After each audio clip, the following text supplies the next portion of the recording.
দেখুন কিভাবে দোকান ভেঙে দিয়েছে। এটা একটা খাবারের দোকান ছিল, রুটি তরকারি, সকালের দিকে মানে ভাতের হোটেল ছিল, ভেঙে দিয়েছে। আর এর পিছনে একটা পার্টি অফিস ছিল তৃণমূলের, সেটাও ভেঙে দেওয়া হয়েছে। এই যে বাঁশ পড়ে আছে, এগুলো সব পার্টি অফিস। এরকম প্রচুর ঘটনা সামনে আসছে এখনো।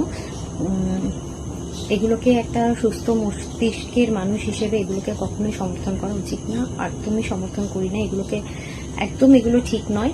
কিন্তু স্টিল একটা কথা বলবো, আজকে যদি চতুর্থবারের জন্য আমাদের পুরনো সরকার ফিরে আসতেন, তাহলে এর থেকে 10 গুণ বেশি ঘটনা ঘটতো, হতাহতের রক্তারক্তির খবর আসতো। সেটা আমরা প্রচুরবার দেখেছি সোশ্যাল মিডিয়া, নিউজ চ্যানেলে প্রচুর দেখেছি। সোশ্যাল মিডিয়াতে, নিউজ চ্যানেলে অনেকজনই মানে পার্সোনালিও অনেক অভিজ্ঞতা আছে সবার। তো সবাই জানে ওই সরকার যদি ফিরে আসতেন, তাদের কর্মীরাও স্বীকার করবেন এর থেকে অনেক বেশি হতো।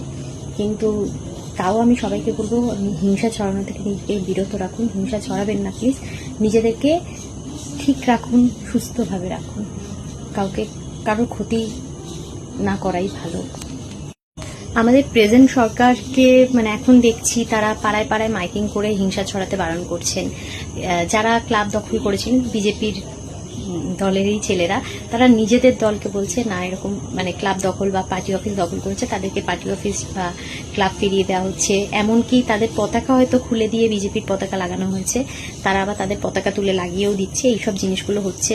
কিছু কিছু মন্ত্রী আছে বা বিধায়ক আছে, তারা পার্সোনালি যাচ্ছেন ক্লাবে ক্লাবে গিয়ে, পাড়ায় পাড়ায় গিয়ে সবাইকে বারণ করছে যে হিংসা ছড়াবেন না। হিংসার এগেনস্টে দাঁড়িয়ে তারা সামনে থেকে লড়ছে। যাক, বিজেপি সরকার এখন ওনাদের এইগুলো আমার খুব ভালো লাগছে, খুব ভালো করছেন কাজ। এগুলো আশা করবো আগামীকালেও এগুলোই পাবো আমরা। তো থ্যাংক ইউ তাদেরকে। Good night.